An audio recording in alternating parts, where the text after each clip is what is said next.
Hello and welcome back to my podcast. My name is Marvelous Marva, and today I just wanted to talk about something that is on my mind.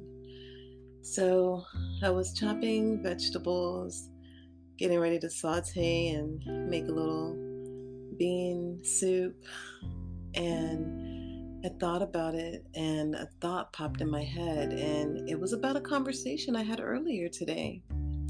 I was talking with a friend, and this is a younger friend, and they are just entering adulthood and doing their own thing, living their own life, and understanding now that life is about paying bills and trying to find happiness wherever we can and creating life the way that we want it to be. And so they were just expressing to me that it wasn't what they thought it was going to be like.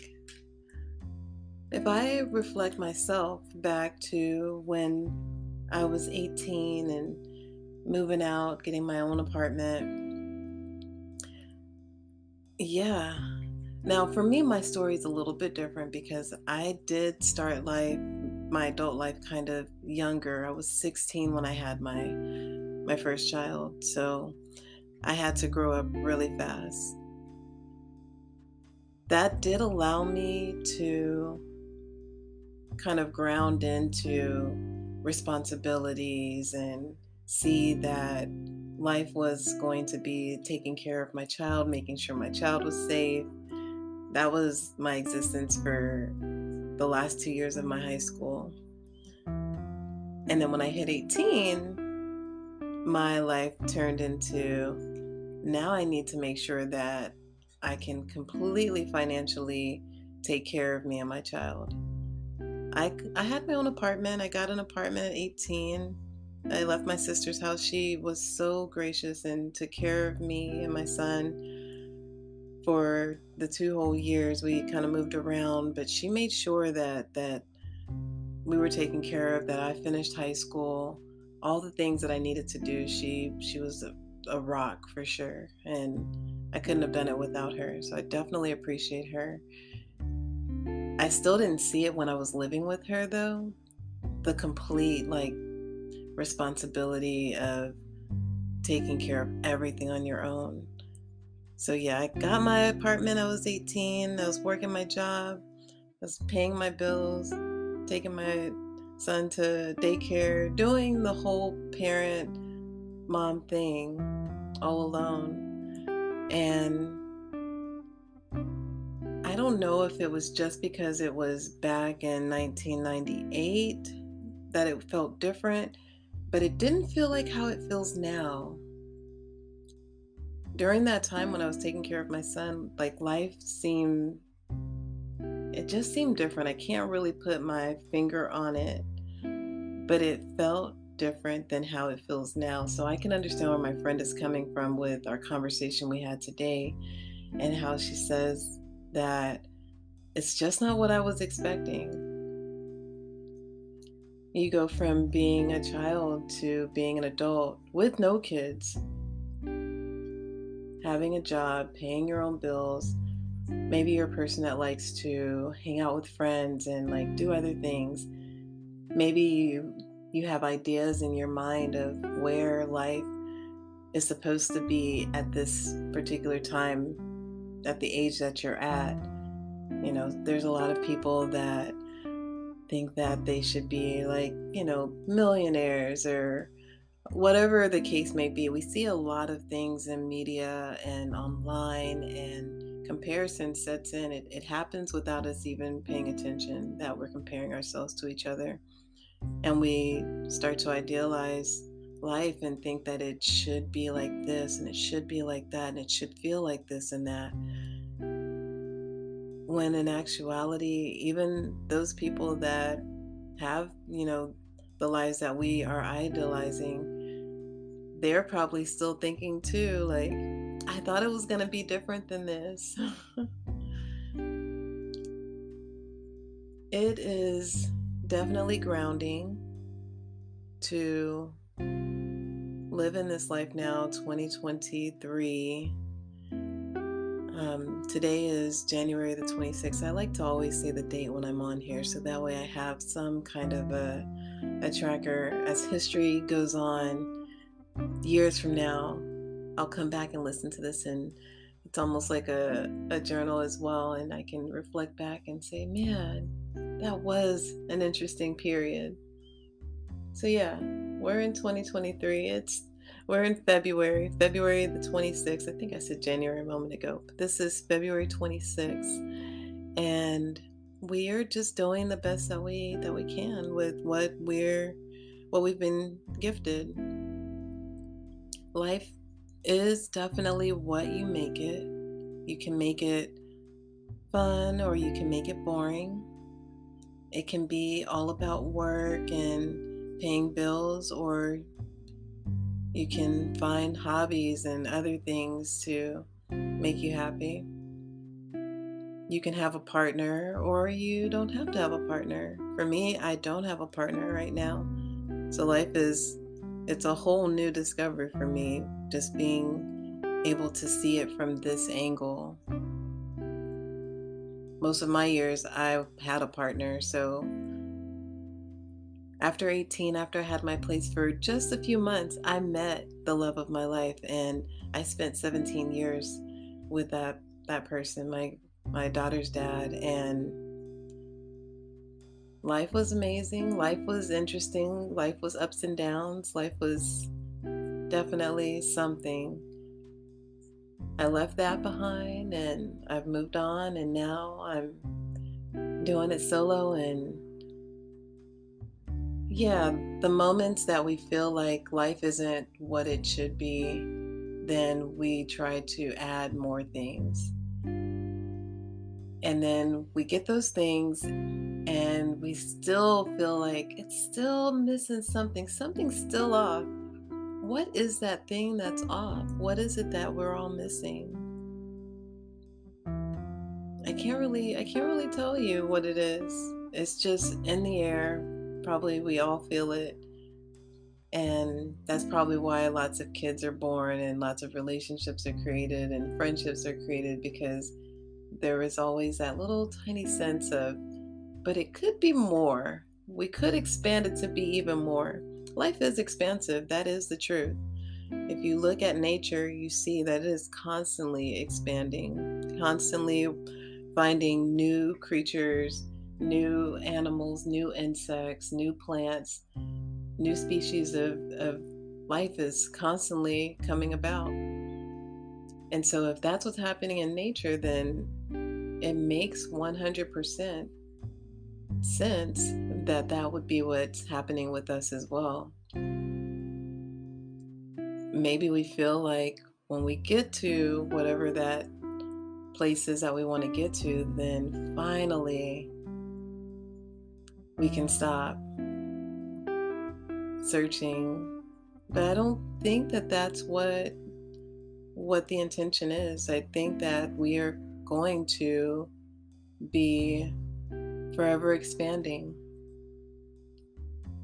It is a blessing to be able to expand. It's a gift to be here. Some people maybe think that it's not a gift to be here, but I definitely think, from my perspective and my opinion, I think that it is a gift to be here. To just do the mundane things like making my bean soup there in the kitchen and petting my cat. And now what's happening new in my life is I'm going to adopt another cat. I found a turtle this past week and brought it inside and got a little tank for it. And one day through Amazon, woo, came with a light and everything, rocks. That little turtle set up. But then I looked over at the turtle today and I was just like, I don't know if I'm ready to do this turtle thing. And then I dropped down back into the present moment instead of thinking about the future and how hard it's going to be to clean the tank, and how sometimes turtles smell bad, like the water, they poop a lot. They make a lot of poop. So their tank needs constant care. My son has one, so that's I'm speaking from experience. But I dropped back down into the present moment and I looked over at that turtle and his little head was poking out of his shell and he just looked really kind of happy. And I was like, dang, right now in this moment, everything's okay. His tank is clean. Same thing with this. I got a betta fish. My son gave me like a 20-gallon tank and I had it set up for a few months with just water and a couple of decorations and rocks and lighting and a filter, even a heater. I had it all set up. And finally, in January, I decided maybe I should put a fish in there. The whole time before that, I was thinking about if I put a fish in there, it's going to make a mess and I'm going to have to clean that out. I was not being present. I've had this betta fish now since January. And again, we're coming up on almost 2 months now because I got him in the beginning of January. I haven't had to clean his tank once. This 20-gallon tank, the filter's been doing its job. He barely poops. I mean, he poops. I've seen it come out.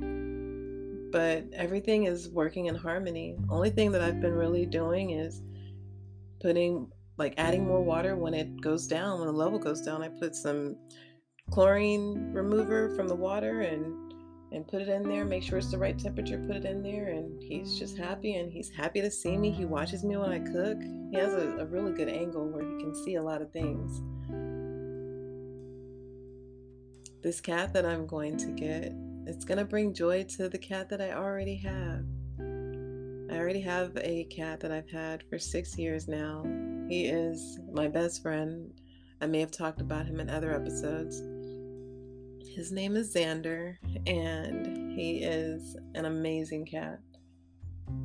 And I don't know, I feel like it's time to expand, to add more love.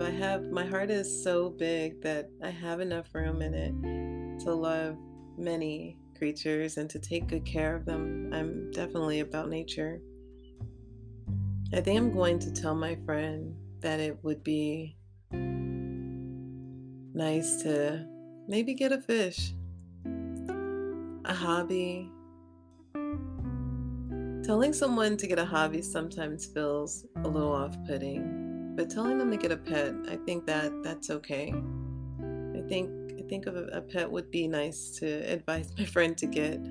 I don't know if anyone out there has expanded their life just by getting a pet, but that's always something new that you can do. There's always so many things that we can do. Like, our experience here is not just about going to work and paying bills. We have to find joy in just the simple things. There's so many gifts that are already right here. We don't have to travel for a lot of them. Sometimes we think, oh, well, if I go to another country, then I'm going to find excitement and happiness. But then you have to come back home and it's still pretty much you drop back into the same thing.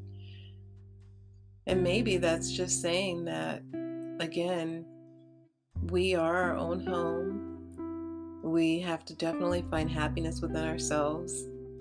We have to find happiness in the mundane moments. We have to create the life that we want to create and make it as exciting as we want it to be. I know when my kids were young, time did seem different, but I was so busy with my kids. Like, I wasn't even really paying attention to anything else outside of my kids and my home life. Like, time went by really fast like that. My friend doesn't have any kids. She doesn't have any pets. She does have a partner. But maybe expanding to the next thing is what is needed. So I wanted to just come on here today and record this. If you are someone that's out there that feels like something's missing, maybe get a pet. Maybe get something easy to start off with, like a betta fish. Bettas are so easy and they're so beautiful to look at, and they have a lot of personality. They're not They're not like what I thought. They were just like fish that are just in the bowl. They actually want to interact with you. So you can start off small. They're very inexpensive. You don't have to get them immunized or, shots like a dog or a cat. You don't have to take them for walks. And their food is really cheap and you get a lot and that'll last forever. So I hope that today's podcast brought you some joy, brought you some insight in an area that you needed to have some insight in. I like to come on here and just talk freely. So I'm going to leave it here for the day. Definitely, please come back and keep coming back. I record weekly episodes and I put them up here. I also repost them on my YouTube as well, so people can find me. A little piece of me can be sprinkled a little bit everywhere. And I also have a website, ◰𝑐𝑚𝑎rvelousmarva.com, or ◰𝑐𝑚𝑎rvadesigns.com, where I post my blog. I have a blog on there. I weekly type up just different topics that come up. It's pretty interesting. These are the ways that I have found life to not be so mundane, so boring, to expand myself and continue to grow, and they've been very helpful outlets of expression, and they bring me joy. So I am going to leave it here. I love you all so much. Take care until the next episode.